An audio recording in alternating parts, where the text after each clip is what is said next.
ये जो कहानी मैं आपको सुनाने जा रहा हूँ, ये मेरे साथ ही घटी हुई एक असली घटना है।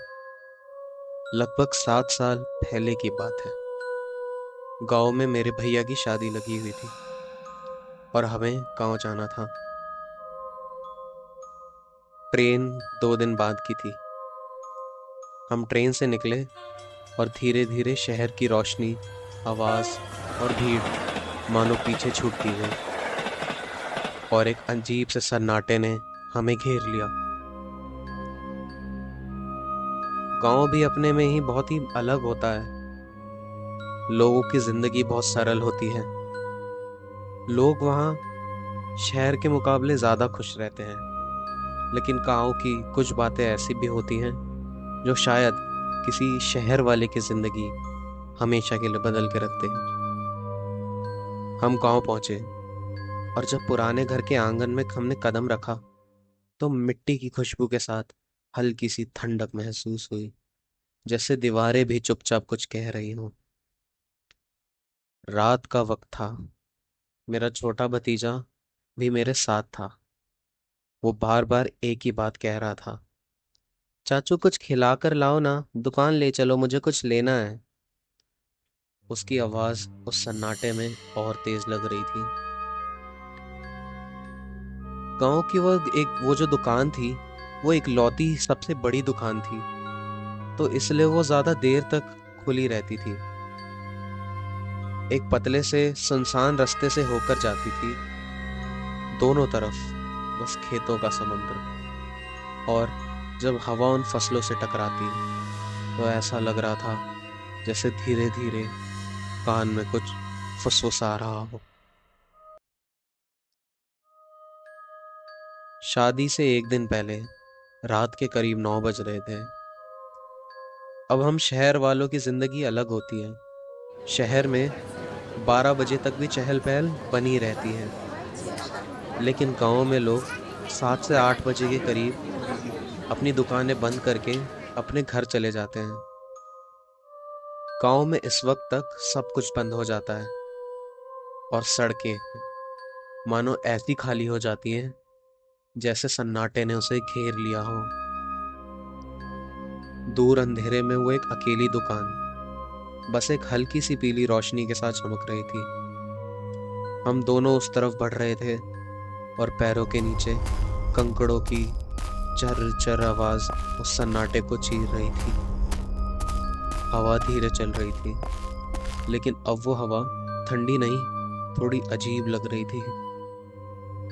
फसलें हिल रही थी और उनकी आवाज जैसे किसी के साथ चलने का एहसास दिला रही हूँ।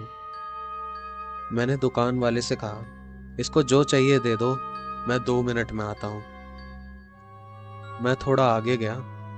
एक बंद पड़ी दुकान के पास खड़ा होकर मैंने अपना दोस्त को कॉल किया। उस वक्त हवा और ठंडी लगने लगी, जैसे वो हवा नहीं, किसी की सांस हो जो मेरे पास से गुजर जा रही हो। तभी मेरा भतीजा वापस आया। चाचू मैंने सामान ले लिया, चलो घर चलते हैं। हम वापस मुड़ गए। अब अंधेरा और गहरा लग रहा था। गली जो क्लियरली दिखनी चाहिए थी अब गायब सी लग रही थी। हम सड़क के बीच चले जा रहे थे। चारों तरफ सिर्फ खेतों की आवाज और झिंगुरों की लगातार। कोई जानवर तक नहीं। सब कुछ अजीब तरीके से चुप और खामोश था।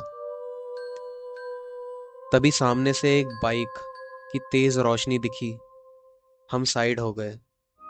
बाइक एक जोर की आवाज करते हुए आगे निकल गई और फिर सब कुछ वापस से खामोश हो गया। अब वो खामोशी और भारी होती चली गई। मेरे भतीजा अपनी ली हुई आइसक्रीम खा रहा था और मैं उस हवा को महसूस कर रहा था, लेकिन अब वो सुकून नहीं दे रही थी। उसमें कुछ अलग था, कुछ छुपा हुआ। थोड़ा आगे बढ़े ही थे कि मेरी नजर खेतों के उस कोने पर पड़ी जहां कुछ पेड़ थे। घना अंधेरा, लेकिन उस अंधेरे के बीच एक रोशनी। लेकिन वो आम रोशनी नहीं थी। वो एक जगह नहीं थी। वो हिली जा रही थी, धीरे धीरे, जैसे कोई उसे लेकर चल रहा हो।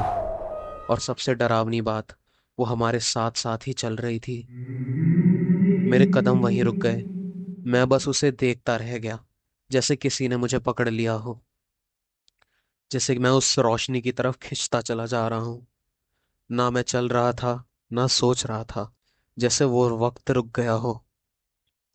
मैं उस जगह पर कितनी देर तक था मुझे पता नहीं। अचानक मेरे भतीजे ने मेरा हाथ जोर से पकड़ा। चाचू क्या कर रहे हो, चलो। उसकी आवाज से जैसे मैं नींद से जागा। उसने बताया, मैं लगभग 2 मिनट से वहां खड़ा था, उस तरफ देखे जा रहा था। वो आगे निकल गया था। फिर जब मैं नहीं दिखा तो वो वापस आया और उसने मुझे जगाया। मैं होश में आया। दोबारा उस तरफ देखा तो कुछ भी नहीं था वहां, सिर्फ अंधेरा। और वो अंधेरा बढ़ता जा रहा था, जैसे वो हमारी तरफ बढ़ रहा हो। दिल जोर जोर से धड़क रहा था। ये नॉर्मल नहीं था, बिल्कुल भी नहीं। अंदर से मैं कांप गया था, लेकिन मेरे साथ एक बच्चा था। अगर वो डर जाता तो पता नहीं क्या होता। मैंने खुद को संभाला और बोला, जल्दी चलो, फास्ट। हम तेज तेज चलने लगे।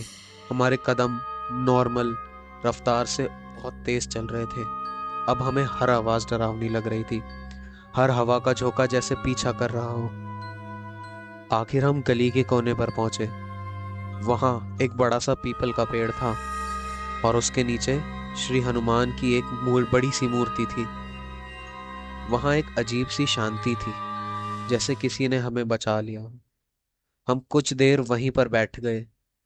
मेरा सिर घूम रहा था और सर में बहुत तेज दर्द, सांस भारी हो गई थी। मैं वहां पर हांफता रहा कुछ देर तक, और वहां हम थोड़ी देर बैठे रहे। कुछ देर बाद हम उठे और अपनी गली में घुस गए, सीधा घर की तरफ चलते रहे। घर पहुंचे और बिना कुछ बोले सीधा हम सोने चले गए। हमने किसी को कुछ नहीं बताया। वो एक दिन था और आज का दिन है।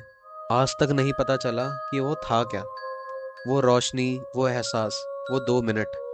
लेकिन एक बात सच है, कुछ चीजें इस दुनिया में ऐसी होती हैं जिन्हें समझना नहीं, सिर्फ महसूस करना पड़ता है, या करा जा सकता है।